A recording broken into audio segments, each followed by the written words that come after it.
Muito bem, rapaziada, vamos aqui para a edição de hoje do Switch TV Show, edição de segunda-feira, dia 2 de março. Vamos aqui iniciar, né, os nossos trabalhos nessa semana. Inclusive, iniciar os nossos trabalhos nesse mês, né, porque esse é o primeiro Switch TV Show de março, né, acabou que ontem a gente não teve programa por falta de assunto, né. A rodada de sábado não foi das mais interessantes, né? Então não tinha muito o que falar no Switch TV Show de ontem. Então ontem, no dia 1º, não teve programa. Então hoje, né, estamos oficialmente dando o pontapé inicial nos nossos trabalhos no Switch TV Show desse mês de março. Mês, né, onde esse que vos fala faz aniversário, né? Dia 10, titio aqui vai ficar mais velho, né? Espero que vocês, canalhas, me mandem pelo menos um parabéns, né? Pra mostrar o mínimo de consideração, né? O que eu espero. É o mínimo que eu espero, né? Mas enfim, vamos aqui começar os nossos trabalhos falando sobre a rodada de ontem. Tivemos um bom domingo de basquete. Vamos falar sobre os jogos que movimentaram o domingão de NBA. Antes, só quero pedir para que você deixe seu like, que é muito importante, se inscreva no canal se não for inscrito, compartilhe o conteúdo com seus amigos. Galera aí que curte o meu conteúdo de 2K, né, o meu conteúdo jogando joguinhos, estamos de volta com as nossas séries de NBA 2K. Ontem, no domingo, já tivemos a reestreia da série da Selenets, né, que é a série onde eu sou o GM do New Jersey Nets, né? Antes de virar Brooklyn, eu sou o GM do New Jersey Nets. Ontem tivemos o comeback dessa série que fez muito sucesso no canal há um tempo atrás e que agora está de volta com tudo. E hoje já tivemos a reestreia da série do Bagrovich, né? Que é a minha série onde eu sou um jogador da NBA. Olha só que coisa maravilhosa, né? Então, temos duas séries novas no canal que vão ser atualizadas frequentemente durante a semana, né? A expectativa é que durante toda a semana, todos os dias, tenha algum vídeo de 2K. Seja da Selenets, seja da série do Bagrovich. Então você que curte esse conteúdo diferente, de mais entretenimento e tudo, fica ligado, ativa a notificação, porque agora as duas séries de 2K estão de volta, tá bom? Hoje já teve a reestreia do Bagrovich. Acho que na hora que esse episódio estiver saindo, já vai ter rolado o episódio de reestreia. Amanhã tem a atualização da série da Selenets. E aí a gente vai seguindo o cronograma durante toda a semana. Então fica o recado pra você. Tem 2K no canal de volta. E é isso, né? Vamos começar? Antes, só quero lembrá-los da parceria do canal com a Centauro, né? Seguimos firmes com a nossa mamãe Centauro, né? Lá você encontra absolutamente tudo relacionado a esporte, tênis de basquete, tênis de corrida, camisa, bola de basquete, short, camisa de futebol, chuteira, enfim. Na Centauro você acha tudo, cara. Centauro realmente é uma mãe pro fã de esporte. E usando o cupom SWISH10 nas suas compras na Centauro, você garante um desconto de 10%, cara. Então aproveita, vai na Centauro, dá uma olhadinha na infinidade de produtos que tem. E, se algo lhe interessar, utilize o cupom SWISH10, que é sucesso, tá bom? Obrigado, Centauro, aí pela parceria. E vamos lá, né? Vamos começar a edição de hoje. Roda a vinheta. E vamos lá, deixa eu só ver aqui, beleza, tá? Roda a vinheta, vai, vai! Beleza, pessoal. Deixa eu botar aqui na tela. Ó, tá na tela, gente. Tá na tela os jogos de ontem. Rodada cheia, né? Domingão recheado de bons jogos. Pra começar, a gente teve a vitória dominante do New York Knicks pra cima do Spurs, né? Vitória por 114-89, um jogo onde o Knicks foi, cara, muito dominante, né? Apesar do começo equilibrado, né? Tivemos um primeiro quarto de bastante equilíbrio. A partir do segundo quarto, o Knicks tomou conta do jogo, né? Defensivamente o Knicks engoliu San Antonio, né? Forçou turnovers, capitalizou na transição, foi muito eficiente, né? Nesses contra-ataques. E no ataque, em meia quadra, o time foi muito bem na movimentação de bola, né? Os driving kicks e os passes extras do Knicks mataram a defesa de San Antonio, né? O Knicks conseguiu criar uma infinidade de arremessos completamente livres no perímetro e capitalizou bem em cima deles, né? Conseguiu ter uma alta taxa de conversão. Mikal Bridges, Jalen Brunson, Anunoby, todo mundo jogou bem, né? Diawara vindo do banco. Foi um jogo excelente do Knicks, né? Uma das melhores atuações do Knicks nas últimas semanas. Uma das melhores da temporada, dá pra dizer. Ao mesmo tempo que foi o pior jogo do Spurs nesse último mês, né? O Spurs que fechou fevereiro com 11 vitórias e nenhuma derrota, né? Tendo uma média de basicamente 125 pontos marcados por jogo, uma média absurdamente alta. O Spurs ontem não conseguiu chegar a 90. Né? Foi a primeira vez na temporada que o Spurs não conseguiu pelo menos 90 pontos num jogo. Né? O que mostra o quão boa foi a defesa do Knicks, o quão bom o plano de jogo do Mike Brown foi. Né? Foi um plano de jogo muito bem estruturado e muito bem executado pelos jogadores. Tem que ser falado também sobre a péssima noite do De'Aaron Fox. Péssima noite não, né? Péssima tarde, que esse jogo foi na hora do almoço. Matinezinha. Péssima tarde do De'Aaron Fox. Foi muito mal no jogo de ontem. Harrison Barnes também ontem foi uma coisa tenebrosa. Quem se salvou no Spurs ontem foi o Wemby, que veio para 25 pontos, 3 rebotes e 4 tocos. Né? Se o Spurs conseguiu incomodar o Knicks em algum momento, foi com o Embanema atacando o garrafão. Mas com exceção do Wemby, que ainda assim teve problemas com turnovers, foram 7 turnovers do Wemby, se não me engano. Com exceção dele, cara, não tem ninguém que se salvou do Spurs ontem não, cara. Sinceramente, o Fox foi muito mal, o Champagne foi muito mal. O Dylan Harper fez um bom jogo, ele dá pra salvar. O Vassell fez um jogo ok também, mas Keldon Johnson, o próprio Stephon Castle ontem teve um impacto muito pequeno. Né, Luke Cornet, enfim. Foi um jogo muito fraco do Spurs, mérito da defesa do Knicks, mas o Spurs foi muito mal, né? Foi muito mal e viu a sua sequência de 11 vitórias seguidas ser encerrada pelo New York Knicks, que jogou bem pra caramba, fez valer o mando de quadra, fez a festa no Garden, chegou a 39 vitórias e o Spurs a 17 derrotas, tá? Na sequência, a gente teve o Cavaliers suando para vencer o Brooklyn Nets. Né? Não foi fácil, a garotada de Brooklyn dificultou a vida do Cavs, mas no fim, o Cavaliers conseguiu sair com a vitória, 106-102. James Harden, mesmo com uma lesão no polegar, né?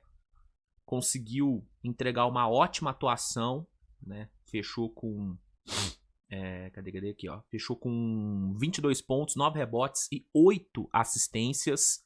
Quinta atuação de pelo menos 20 pontos do James Harden em 8 jogos pelo Cavaliers. Né? Tá tendo um começo no Cavs muito bom. Evan Mobley também fez um ótimo jogo. Jarrett Allen também fez um ótimo jogo. Inclusive ontem, noite de exes, né?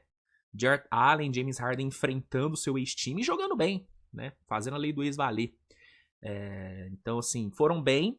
Coletivamente, o Cavs teve muitos problemas. Não foi um jogo bom coletivamente, mas teve essas individualidades aparecendo que foi o suficiente para garantir a vitória do Cavs. Cavs fica em quarto lugar no leste, dorme na quarta posição com 38 vitórias e 24 derrotas, tá?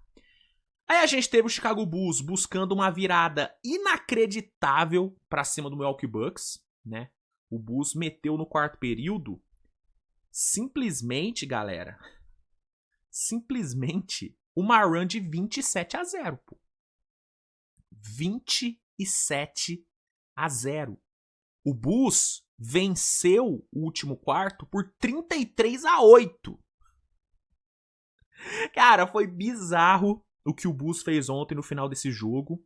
Um Bulls que vinha de 11 derrotas seguidas. 11 seguidas. Conseguiu encerrar esse jejum com uma virada bizarra. Foi realmente algo inacreditável que o Bulls conseguiu ontem, né? O Bucks também, pelo amor de Deus, né? Puta que pariu, tomar 27-0 desse Bulls é pra encerrar as atividades, né? A verdade é essa. É pra encerrar as atividades. E foi uma vitóriazaça do Bulls, 120-97. O United Center foi abaixo com o Chicago Bulls ontem. Destaque pro Josh Giddey, que com 20 pontos, 14 rebotes e 10 assistências, ele igualou o Scottie Pippen e agora é o segundo jogador com mais triple-doubles na história do Chicago Bulls. Tá atrás apenas do Michael Jordan, né? Então o Josh Giddey aí, né, se colocando junto de lendas do Bulls e lendas da NBA, né? Impressionante o Josh Giddey em Chicago, realmente deu muito certo o fit. Inclusive na temporada, tá? Só o Jokic e o Jalen Johnson tem mais triple-doubles do que o Giddey, tá? O Josh Giddey fazendo uma temporada muito boa, né? Que em meio a toda a merda que é a temporada do Bulls, galera não tá reparando, mas o Josh Giddey tá fazendo uma temporada muito boa, tá? E ontem foi fundamental pra essa vitória do Bulls. 27-0, cara. Eu ainda tô impactado com essa run de 27-0 que o Bulls arrumou. Surreal. Realmente surreal. Já o Milwaukee Bucks, né? Sai humilhado de Chicago com a sua 33ª derrota na temporada. Aí a gente teve Minnesota dominando o Denver Nuggets, né? Depois de um primeiro quarto onde Denver foi melhor, Minnesota dominou a partir do segundo quarto, né? Nos dois lados da quadra, defensivamente e ofensivamente, Minnesota foi superior a Denver. Fisicamente também foi bem superior, né? Ontem, em termos atléticos, Minnesota deu banho no Denver. E em termos técnicos também, né? Ontem Minnesota foi muito melhor do que Denver. Denver basicamente sobreviveu de Nikola Jokic. Veio para 35 pontos, 13 rebotes, 9 assistências. O Jokic jogou muito bem. Cometeu muitos turnovers? Cometeu. Mas ele foi disparado o melhor jogador do Denver. O Jamal Murray até apareceu ali no último quarto, mas o jogo em si do Jamal Murray foi muito abaixo. E o redor dos dois inexistiu, né? Com exceção do Tim Hardaway, que matou ali umas bolinhas de 3, nenhum outro jogador do Denver conseguiu ser impactante. Né? Cam Johnson foi horroroso, mas um jogo horrível do Cam Johnson, que até agora não estreou pelo Denver, né? Uma coisa bizarra, né? O quão ruim o Cam Johnson se tornou desde que foi pro Denver. Valanciunas não fez nada, Bruce Brown não fez nada. Um jogo muito fraco do coletivo do Denver. E, em contrapartida, um jogo muito forte do coletivo de Minnesota. Né? Em uma tarde onde o Anthony Edwards só marcou 21 pontos, o time ainda meteu 117. Por quê? Porque o redor do Anthony Edwards foi bem. Né? Ao todo, Minnesota teve 6 jogadores com mais de 10 pontos e 4 com mais de 17. Né? O Bones Hyland, o Naz Reid e o Ayo Dosunmu somaram 38 pontos vindo do banco. Né? Teve Julius Randle fazendo um bom jogo, teve McDaniels fazendo um ótimo jogo. Então, foi uma atuação muito boa do coletivo de Minnesota, que foi o suficiente, mais do que o suficiente, para garantir a vitória ontem. Minnesota, que ainda não havia vencido Denver na temporada, consegue a primeira vitória contra o rival, assume a quarta colocação na conferência, né? Passa o Denver Nuggets. 6 vitórias nos últimos 7 jogos. Melhor momento de Minnesota na temporada. E que vitória, cara. Que vitória, premiando o coletivo, premiando a profundidade de elenco. E evidenciando como que esse Denver segue absurdamente dependente do Jokic. Ontem, de novo, cara. Toda vez que o Jokic saiu de quadra pra dar uma respirada, Denver colapsou. Foi assim no segundo quarto, foi assim no começo do quarto período. É bizarro, cara. É um time que não consegue jogar sem o Jokic. Não consegue. Aquele janeiro muito bom que Denver fez, que foi o período que o Jokic ficou lesionado, cara, sumiu, assim. Sumiu. Ninguém mais tá jogando bola nesse time, tirando o Jokic e o Jamal Murray, que, né, também tá dando umas osciladas. Então, bizarro, cara, bizarro. E outra coisa, né? Como esse Denver ficou ruim fechando os jogos, né? Denver que nos últimos anos sempre foi muito elogiado por ser muito bom fechando jogos, por ser um dos melhores times em clutch time. Cara, nessa temporada tá horrível, cara. Tá horrível, mano. É o time que mais comete turnovers em clutch time. É um dos times com pior aproveitamento em arremessos em clutch time. Tá uma coisa muito feia, cara. Muito feia, sinceramente, cara. Ontem, tirando o Murray e Jokic, só o Tim Hardaway matou bola de 3. Tirando os dois. Cara, tá muito esquisito esse Denver. Eu que tinha, e tenho ainda, né, altas expectativas pra esse time. Tenho o Denver como um favorito a título. Tô bem decepcionado, cara. Eu acredito que o torcedor, mais ainda. Claro que tem que ser colocado em perspectiva a questão da ausência do Aaron Gordon, a ausência do Peyton Watson, né? São dois caras que fazem uma diferença absurda nesse time, especialmente nessa questão atlética que eu citei.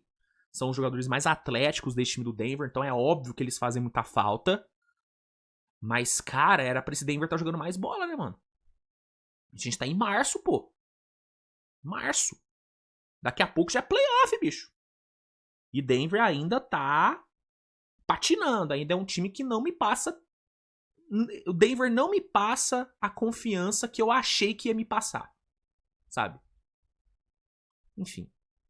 Vamos ver se esse Denver engrena. Mas até agora na temporada o Denver não chegou. De fato, o Denver ainda não chegou pra temporada. Enquanto o Minnesota, repito, vive seu melhor momento, conquista uma grande vitória, cresce no momento certo da temporada. É isso. É isso. Aí, a gente teve Memphis vencendo o Pacers por 125-106. A gente teve Hawks vencendo o Blazers por 135-101. Mais um ótimo jogo do Kuminga. Tá? Kuminga tendo um início muito bom em Atlanta. Depois de 2 ótimos jogos contra o Wizards, né? 27 pontos na estreia e 17 pontos no segundo jogo. Ontem foram 20 pontos, 7 rebotes, 2 steals com 70% de field goal pro Kuminga, cara. Kuminga tendo um início muito bom em Atlanta. Torcida ontem do Hawks, né, até, né, gritou "Thank you Warriors", né, pela troca do Kuminga, que realmente foi uma troca muito boa para Atlanta. Já tá se provando uma troca muito boa. Até porque enquanto o Kuminga tem 3 ótimos jogos pelo Hawks, Porzingis tem o quê? 10 minutos com a camisa do Warriors? Então é uma troca que claramente é melhor para Atlanta, está sendo melhor para Atlanta. E ontem o torcedor agradeceu o papai Golden State pelo presente. Kuminga realmente encaixando muito bem nesse time. E o Hawks, né, ficando com 50% de aproveitamento, 31-31 de campanha, tem a chance de ficar com recorde positivo na próxima rodada. Vitória bem importante. Vitória bem importante em casa contra um Blazers que sofreu sua 33ª derrota. Não jogou bem, jogou horrível do Blazers, foi completamente amassado, né, pelo Kuminga e os seus compadres de Atlanta. Ótimo jogo do Nekokungo, tá? O Nekokungo jogando muito bem contra os comandados de Thiago Splitter. A gente teve o Pistons, né, dominando o Orlando Magic, né, depois de um primeiro tempo equilibrado, onde o Orlando até foi melhor. O Pistons amassou no segundo tempo, né, defensivamente Detroit engoliu o Orlando Magic no segundo tempo, tanto que o Magic, nas 2 últimas parciais, não conseguiu 20 pontos em nenhuma, né, fez 18 no terceiro quarto e apenas 17 no quarto período, enquanto o Detroit conseguiu ser muito produtivo. Cade Cunningham, jogaço do Cade Cunningham, 29 pontos, 6 rebotes, 11 assistências. 19º 25-10 do Cade Cunningham na temporada. É o melhor jogador nesse quesito. Nas 8 vitórias, nos últimos 9 jogos de Detroit, Cade Cunningham tem quase 26 pontos de média, 7 rebotes, 10 assistências, 1.7 steals e 1.3 tocos, cara. Vive um momento excelente, Cade Cunningham, não é à toa que mais do que nunca ele é citado, né, em conversas para MVP. Inclusive hoje, né, ali pro final da tarde, começo da noite, tem a atualização da nossa corrida pro MVP, tá? Vamos definir quem foram os melhores jogadores do mês de fevereiro. E já adianto, Cade Cunningham está na conversa, tá? Cade Cunningham tá na conversa, Cade Cunningham entrou de cabeça na briga pro MVP. E essas últimas atuações dele realmente foram absurdas. Tá jogando demais, o Pistons tá voando, 45 vitórias na temporada, lidera com folga a Conferência Leste. E o Magic, dominado no segundo tempo, sofrendo sua 28ª derrota. Quem também venceu de forma dominante foi o Celtics, né? Jogando contra o Sixers lá no TD Garden. Celtics amassou 114-98. Destaque para o Neemias Queta. Belíssimo jogo do português. 27 pontos, 17 rebotes com 3 tocos, né? Jantando o garrafão de Filadélfia. Maior pontuação da carreira do Queta até agora. Ele que é uma das grandes histórias desse Celtics, né? Um Celtics que é recheado de ótimas histórias, né? Tem Hugo Gonzalez aí, tem o Mazzulla, né, se consolidando de vez como um dos melhores técnicos da NBA. Não que ele já não fosse antes, mas acho que nessa temporada a percepção da galera com o Mazzulla melhorou muito, né? Porque ele tá pegando um time que foi desmontado, que tá sem seu melhor jogador, que muita gente achou que seria um ano de tanque de Boston, de ano sabático, tá pegando esse time e botando na briga direta por seed 1, né? O Pistons tá com uma vantagem confortável, mas o Celtics tá ali, né? Celtics chega a 40 vitórias, né? Temporada passada, com todo mundo à disposição, o Celtics precisou de 56 jogos para chegar a 40 vitórias. Nessa temporada, com todo o desmanche que rolou, Celtics precisou de um pouco mais né, precisou de 60. Então é um time que, mesmo sendo desmontado, tá mantendo um nível tão bom quanto teve ano passado, sabe? Com um coletivo muito forte e com peças como o Queta tendo um salto de evolução absurdo. O Queta jogando pra caralho, né? Dono desse garrafão de Boston. E que vitória, cara. Baita vitória contra a Filadélfia. 40 vitórias, 20 derrotas pro Celtics na temporada. 33 vitórias e 27 derrotas pro Sixers. Aí, falando sobre os jogos do Oeste, a gente teve o OKC com a vitória protocolar contra o Dallas Mavericks, 100-87. Né, o Shai com mais uma ótima atuação, né? Voltando muito bem de lesão o Shai. 30 pontos, 4 rebotes, 5 assistências com 4 roubos de bola. Jogaço do Shai. O Shai que ontem alcançou a marca de 123 jogos seguidos com pelo menos 20 pontos. Ele tá a 3 para igualar o recorde do Will Chamberlain e a 4 para ultrapassar, né? Questão de tempo pro Shai quebrar essa marca absurda do Wilt.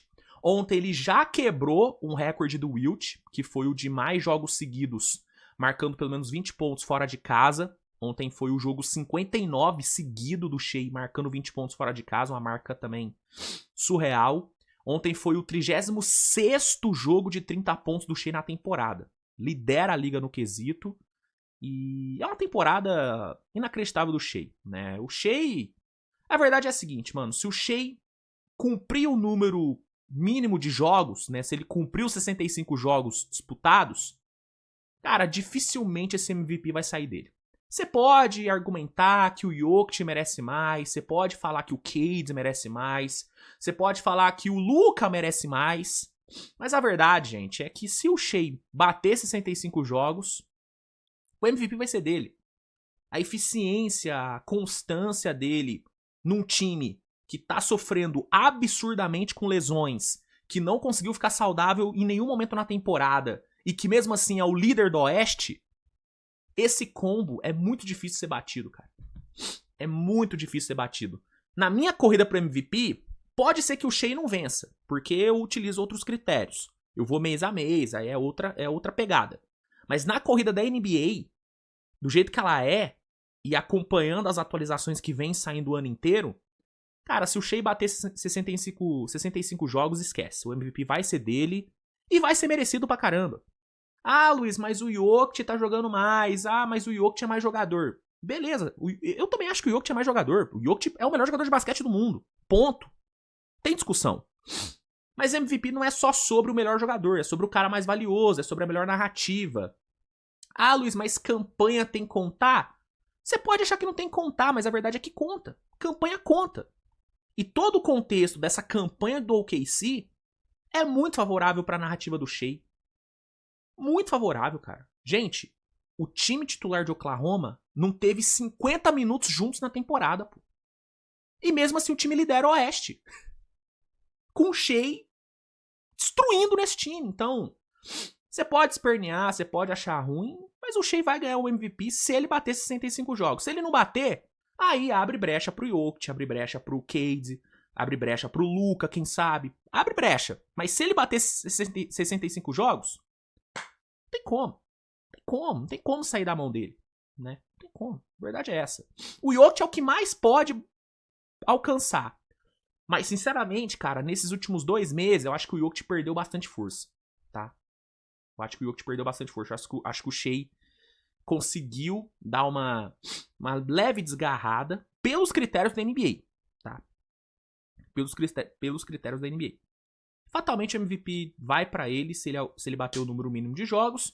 O KC segue voando, 5ª vitória nos últimos 6 jogos, volta a abrir uma ótima vantagem para San Antonio, né? A derrota para San Antonio, a derrota de San Antonio ontem foi muito boa para o KC, dá uma desgarrada, acumula gordurinha, né? Então, um domingo muito bom pro Thunder e muito bom para o Shea. Aí, para encerrar, a gente teve os 2 times de Los Angeles vencendo, né? O Clippers venceu bem o New Orleans Pelicans por 137 a 117, Kawhi Leonard com mais uma atuação muito sólida, né? 37 jogos seguidos do Kawhi marcando pelo menos 20 pontos, melhor marca da carreira do Kawhi, né? Clippers encerrando a sequência de derrotas, voltando para a 9ª posição, voltando para a zona de play-in. Vitória importantíssima. Brook Lopes, Batum, Derrick Jones, Kobe Sanders, todo mundo jogando muito bem. Né? Então, a vitória muito boa para o Clippers, que terá hoje, contra o Golden State, a estreia de Darius Garland. Né? Darius Garland, que veio na troca do Harden, vai fazer sua estreia hoje. Tô bem animado para ver esse time com o Garland. Acho que o Clippers tem condições de dar um salto legal aí com o Darius Garland. Não a ponto de entrar numa briga por vaga direta nos playoffs. Acho que o range do Clippers vai ser 10ª e 7ª colocação. Acho que dificilmente o Clippers vai sair desse range. Mas, obviamente, tendo o Darius Garland ali, criando junto ali do Kawhi e tudo, esse time vai melhorar. Esse time vai melhorar, vai ter mais um ali pra criar. Então, tô ansioso pra ver a estreia do Garland, vamos ver como que ele joga hoje.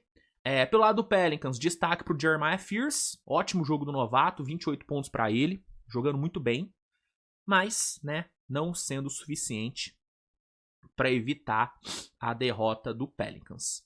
E o Lakers, né, encarando o Sacramento Kings, conquistou uma vitória obrigatória, 128 a 104, vitória tranquilinha pro Lakers, né? O Lakers encerra a semana com 2 vitórias obrigatórias, depois de 3 derrotas seguidas, então consegue fechar bem a semana, abre um pouquinho de vantagem pro Phoenix Suns. Luka Doncic ontem, juntamente do LeBron, foram os melhores jogadores, né? LeBron James 24 pontos com 3 bolas de 3. Luka Doncic com 28 pontos, 9 assistências, apenas 1 turnover, né? Muito bem o Luka. Luka que vive a sua fase mais eficiente no Lakers, né? Já faz alguns jogos que o Luka vem mantendo eficiência muito boa. Ontem chutou 4 de 8 para 3 em 29 minutos, né? Esse que vinha sendo o grande problema do Luka na temporada, né? A questão de eficiência e turnovers. Já faz um tempo que o Luka tá mantendo uma consistência muito boa, né? Então, notícia muito boa aí pro Lakers ter o Luka mais eficiente. E ótima vitória. Ótima vitória do Lakers. E o Kings é isso, né?